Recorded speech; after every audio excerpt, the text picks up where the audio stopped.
Hello, gorgeous. You're listening to the Girlfriend's Guide to Starting Over.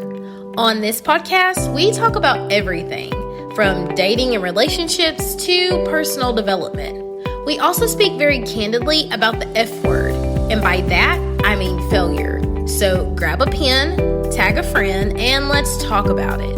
All of it. Undergoing, overcoming, and simply trying to make it through. Hello, gorgeous. You're listening to the Girlfriend's Guide to Starting Over podcast, and I'm your host, Kayla. If you are just listening for the first time, I want to say hello and welcome to my platform. I am so excited that you have found me. And as always, if you are a returning listener, hey sis, welcome back. Today is Tuesday, 12/12, and it's a very special episode because it's my birthday. That's right. Chapter 37 starts right now. And if I'm fully transparent with you, I have experienced a lot of mixed emotions surrounding my birthday this year. I think that not just me, but all middle-aged women go through this during their birthday. It's grateful to be alive, and I recognize that I have accomplished and overcome a lot, and I'm grateful for those things. And at the same time, your birthday is that hallmark where you just kind of look at your life and your biological clock and everything is just kind of like, oh my God, I'm running out of time. I wish that I have done this by now. If you had told me this, I would have never believed you. And so you start that anxiety trail. And so I've really had to stay on top of myself this year to not allow myself to get squashed under the societal expectations of what should have happened or what should be happening by the time you're 37. I just felt like I need to state that out loud because I don't want you guys to ever think that I'm perfect and everything just happens for me and I wake up singing like Cinderella. I truly have to work on my own mindset and on my own things. Like I'm not teaching you tactics, standards, and frameworks that I'm not using. And so 37 has been rough. It really has. And so as I've sat over the last couple of weeks, like thinking about what I'm going to do for year 37 and how I can make sure that I don't allow myself to drown in anxiety or stress or sadness over things I haven't accomplished. One of the things that I said that I was going to do is to acknowledge and accept the duality of aging, growth, and healing. See, there's this common misconception that you are just all of a sudden healed or you're grown or you grow up and you've aged. And the reality is that there's duality with that. Like it's not linear.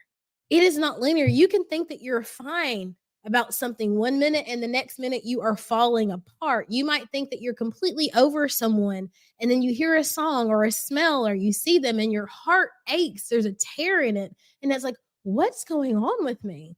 You are not crazy, my love. You're human.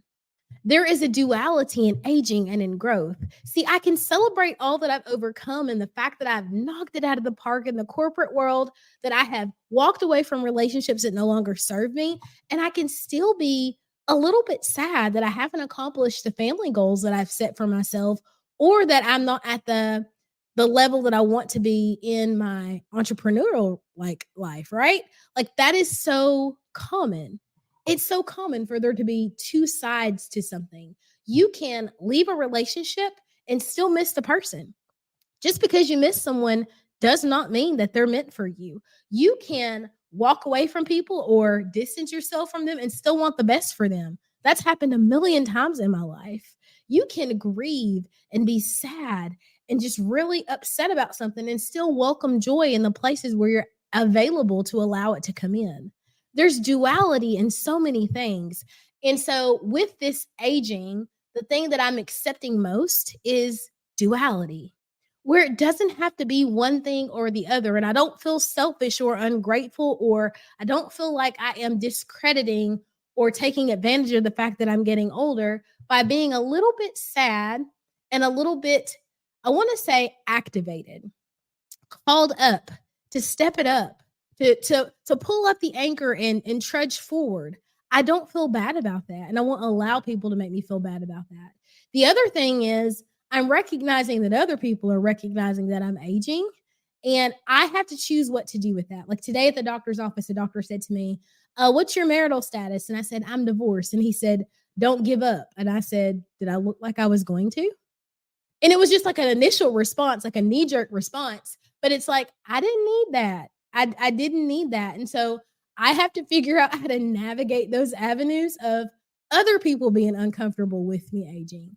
And what I can say is, because I've mastered my emotions, and I talk a lot about mastering your emotions and Get a Grip Gorgeous. So if you have not done Get a Grip Gorgeous, reach out to me. We'll talk about how to master your emotions. That was his discomfort. It was not mine. And immediately I recognized I didn't need to take ownership for that. And it didn't mean that I was an old bag. I'm using air quotes. That it didn't mean anything about me because he said it. It was just what society says. And I didn't have to subscribe to that. Right? So that's what I'm doing this year more than anything, is accepting the duality of aging and growth and healing, and that things don't have to be black or white. There's lots of gray. The other thing that I'm accepting is that I really have to anchor down now in being the main character of my life. This is the Kayla show. And the fortunate thing about this being the Kayla show is it's the whatever your name show is too for you. When you're the main character of the show, you don't worry about getting fired. You are the headliner. It's your thing. You get to decide who plays a role and what kind of role that they play. And I started this in year 36, but I didn't realize how serious it was until this last couple of weeks, where I was like, oh, wow. Like, this is a big freaking deal. I get to decide who plays a role in my life, how important that role is going to be, and how long they get to say. How many seasons will I allow someone to interact with me? One of the things that I read a couple of weeks ago was, do not waste your gallons on pint-sized people. And so in this next season, in chapter 37, I'm only pouring into people that are pouring into me. I'm only dropping my seeds where they will be nurtured and loved and cultivated. I am only sharing space with people who are willing to share space with me. We're not begging. We're not pleading. We're not doing any of those things. Things will ebb and flow. What will be, and what won't. And I'm okay with that. I am comfortable enough to sit with people being displeased with me for not meeting their expectations. And it's time for me to start rising to my own. How about you? Do you accept that challenge to rise to your own expectations, to blow your own mind, and to challenge general conceptions of society? We're not old. We're growing. We're changing. We're transforming. I can't wait to do it with you. I love you, girl. Can't wait to see you, girl. We'll talk soon.